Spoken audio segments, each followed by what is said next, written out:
us know kung nasan po kayo and share some thoughts sa atin pong comment section. So, this morning po, hindi lang po ito isang celebration ng goodness at faithfulness ng Panginoon sa ating iglesia, sa Community of Praise. This is also a time to look back sa mga pagpapala ng Panginoon na naranasan ng iba't iba nating mga kapatid sa Panginoon. So this morning, we will be hearing a testimony from 4 inspiring women kung paano nila i-share yung kanilang naranasan na pagpapala or kung paano sinamahan sila ng Panginoon sa kanilang journey of faith. So, we would like to call Vic Marie Ubierna sa ating kalagitnaan. Welcome po natin siya. Good morning po at happy anniversary, Compraise. Nagpapasalamat po ako sa Panginoon sa privilege na makapag-testify sa kabutihan at pagmamahal niya sa aming pamilya. Ako po si Vic Marie, pamangkin po ako ni Baby Casaw. Naiyak ko talaga ako pag naalala ko talaga to. Kasi gusto ko po i-share kung paano namin naranasan ang favor at masasabi kong miracle ng Panginoon sa buhay ng aking anak at ng aking asawa. Ako po ay asawa ng isang seaman. Lagi po kami naiiwan, madalas ng aking anak at ako. Nung last May 25 po, hindi po namin inaasahan last night na habang naghahanda po ako para matulog, nakita ko ang aking bunsong anak na nakatingin sa akin. Yung pala tumutulo na yung laway niya. At hindi na siya gumagalaw. Nilapitan ko po siya. Kulay violet na ang kanyang labi, mata. At nakamulat lang po yung mata niya. Agad namin po tinakbo siya sa ospital. Malamig na yung buong katawan niya. Na kahit kagapitin ko po siya o kurutin o pagsasampalin, hindi po siya nagre-react o wala siyang response. At habang nasa tricycle po kami, violet na talaga yung buong niyang katawan, sobrang lamig na, nag-iingalo na siya, yung laway niya tumutulo na po. At hindi ko po malilimutan at nagpapasalamat ako sa Panginoon na may anak ako na alam niyo po ginawa niya, nalalangin po siya. Ang sabi niya po, Jesus, alam ko nandyan ka.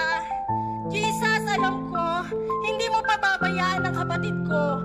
Alam ko, ikaw ang Diyos naming lahat, ng mami ko, ng daddy ko, at ng kapatid ko. Ipakita mo sa akin ang himala, Jesus, ikaw ang Diyos ko. Kailangan namin siya. Huwag mo muna siyang kunin. In Jesus' name. Pagdating po namin sa ospital, pagkababa po at paghakbang ko po ng tricycle, nagkamalay po ang aking anak na parang walang nangyari.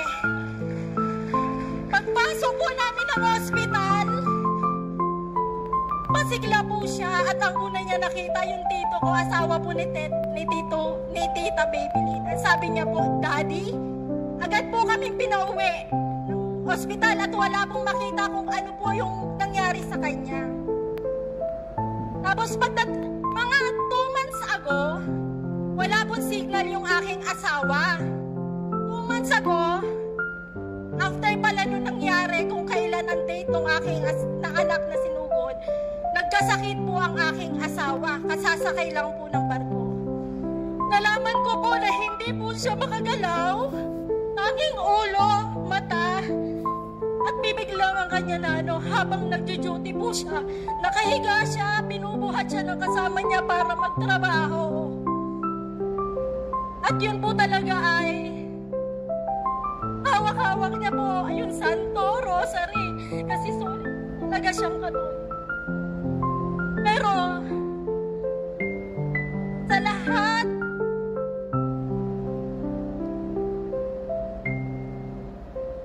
at humingi po ako ng tulong at lumapit po ako sa opisina niya. Lahat po humingi ako ng tulong.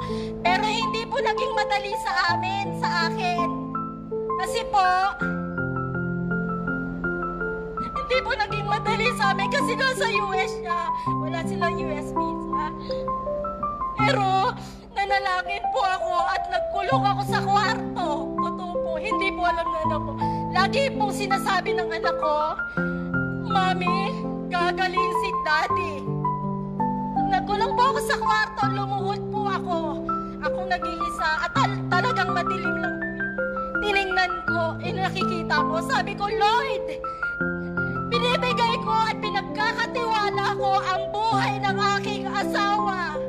Nangangako ako sa iyo, buong pamilya ko, dadalhin ko dito at magpapatunay ako sa kabutihan at totoong nangyari sa buhay ko. Ito ay isang himala na nagmumula sa iyo, nawalan ako ng pag-asa, pero ako'y hindi mo binigo. Kaya po ngayon, sa lahat ng naranasan ko, minsan ko lang naramdaman na iniwan ako ng mga tao, mga malapit sa kanya.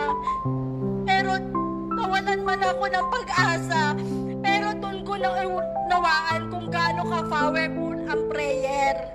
All things are possible to those who believe. Nagpapasalamat ako sa Panginoon sa mga ginamit na mga tao at sa mga bawat taong nanalangin sa kagalingan ng aking asawa at anak. Naranasan ko ang kabutihan niya at araw-araw ko itong ipagpapasalamat at araw-araw kong pupurihin ang Panginoon. Maraming